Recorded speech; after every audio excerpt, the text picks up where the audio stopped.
Hello po sa inyong lahat. Ayan po, sa nakita niyo po, mayroon po tayong seafood sa harap. Hindi siya kompleto syempre, mga kulang-kulang pa. Pero mayroon tayo ditong shrimp. Mayroon tayong, ito tinatawag ditong spider, ano ba to?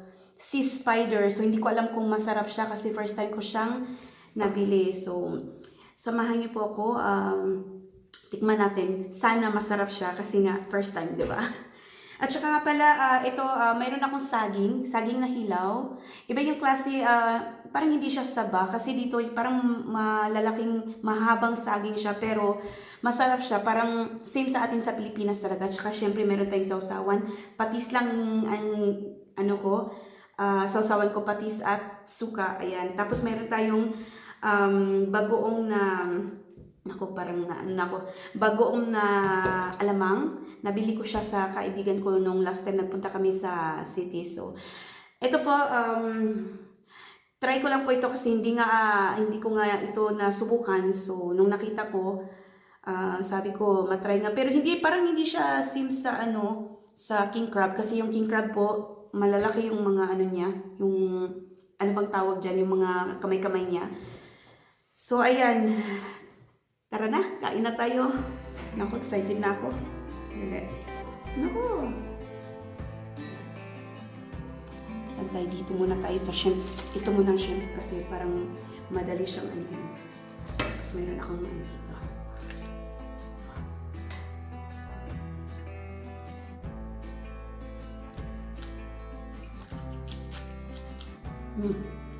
Sarap. Dito na naman tayo sa sarap-sarap eh.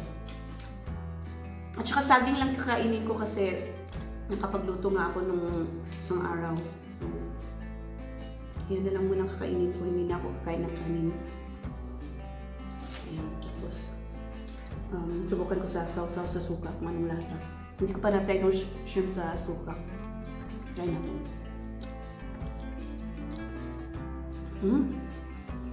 Okay din.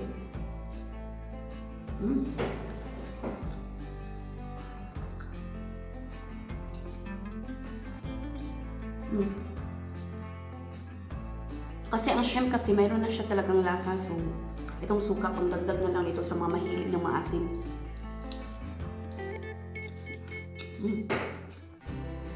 Siyempre.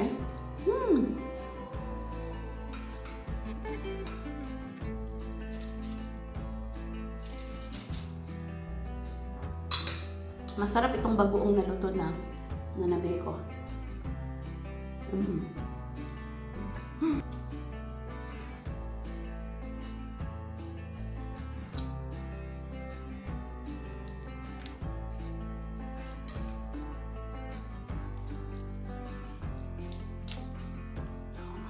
Tipsipin natin.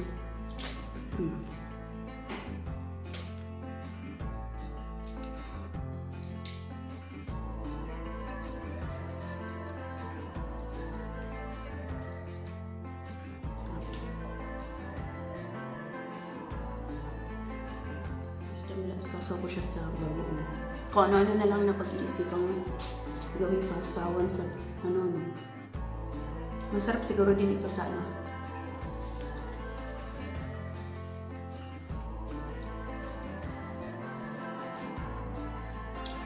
Ang bilis ng oras. Ano?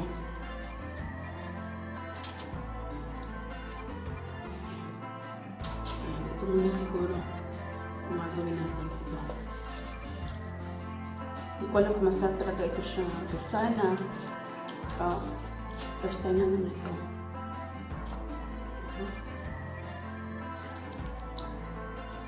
Parang igurante ng ampeg eh.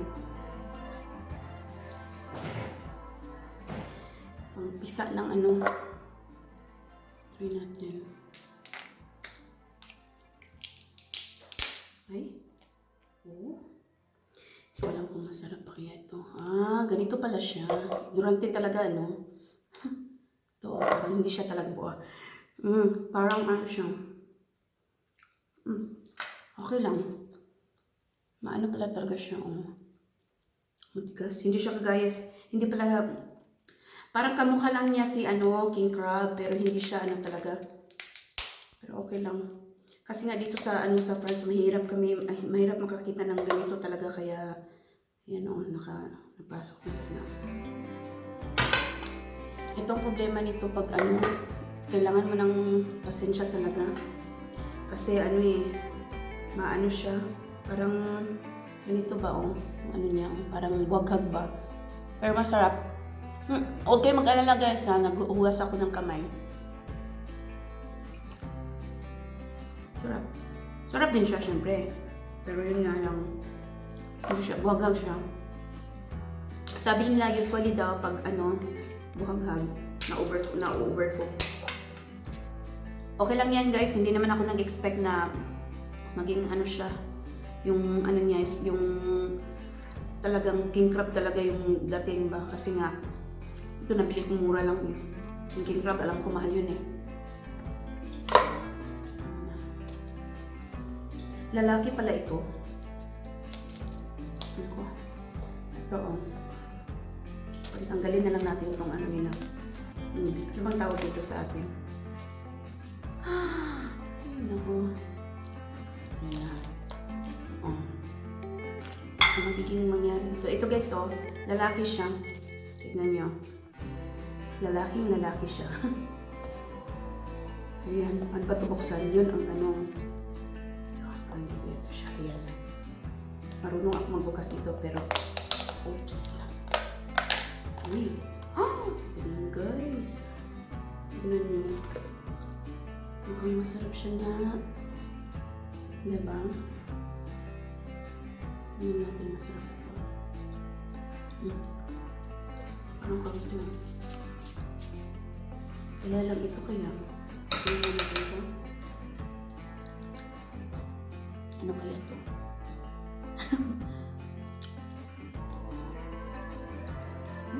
Sarap. Ito yata yung ano nila eh. Yung yellow ba? Sarap. Sarap siya. Ito masarap sa kanin sana. Wala tayong kanin eh. So, kapag may kanin tayo na mapaparami yung kain natin ito. Ayan. Talaga ito yung para sa akin ito. Kasi ako ako ng siyam-siyam. Hinahirapan na ako kumain ng ano.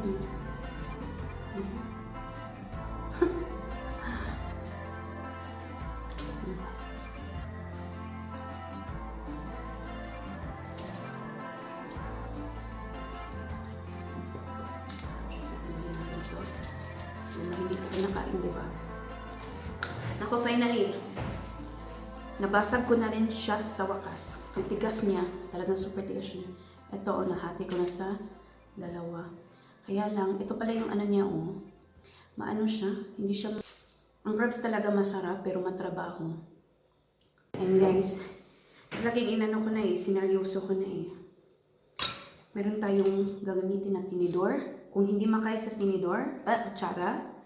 At saka toothpick. Tignan natin itong toothpick gamitin natin. Toothpick, hindi to toothpick. Barbecue stick pala to. Ano ba yan? Ayan. Mas maganda pag dito kasi maano siya Diba?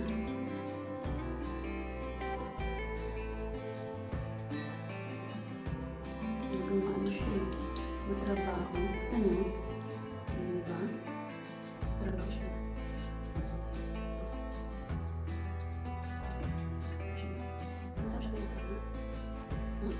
Ayan na guys.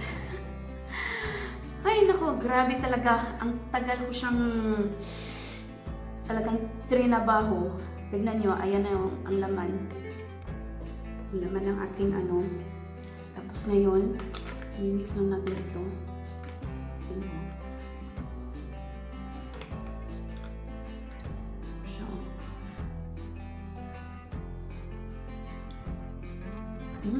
So, ngayon ito, hindi ko na lang ito tatapusin kasi patitikinin ko yung mga kasama ko dito. Dito siya. Tapos ito na lang konting shrimp lang anin ko. Tsaka itong mga kamay-kamay ng mga tawag dyan, mga ang kain ko. Shrimp muna ako. Masarap uminom ng ano? ng soft drink. Tsaka meron akong kamatis, tsaka sausawan dito.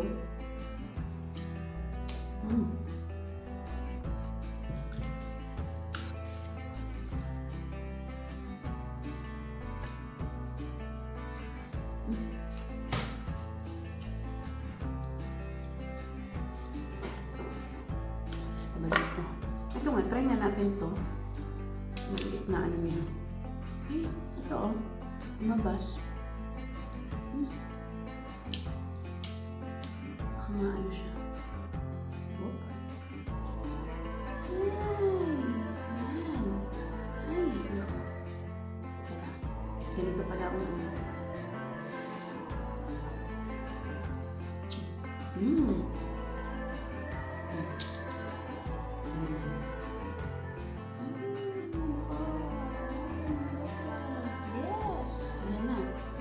Sandali. Ito muna kami natin kasi may masarap ako. Talagang naninisip ko eh.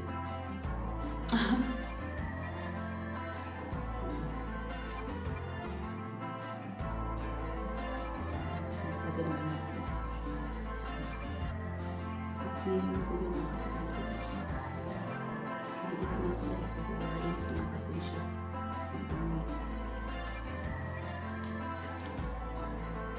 Hindi sila mga pasensya man. Ayan. Ano bang tawag natin?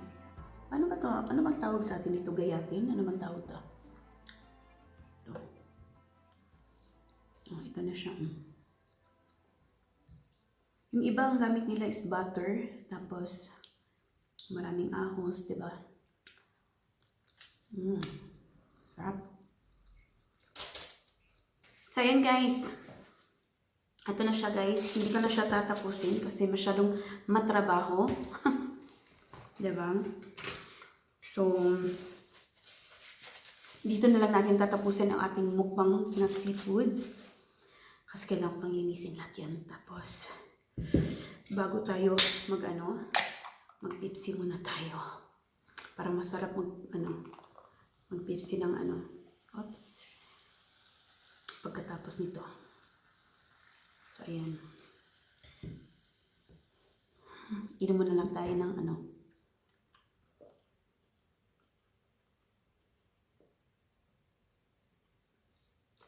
Ayan.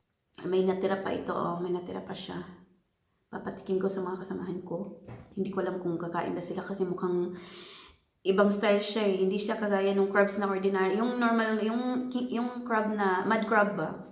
Kasi itong kasamahan ko dito, kumakain sila ng crab. Pero hindi rin sila kagaya ko, hindi pa rin sila nakatry ng ganito. So, until my next video po, salamat sa supportan niyong lahat. Tingnan ko kung anong next na i-upload ko kasi nga babalik na ako sa trabaho. So, we'll see. So, thank you po sa inyong lahat and have a good day everyone and God bless us all po. Thank you sa inyong lahat po sa nanonood at sumusuporta sa akin. Bye-bye!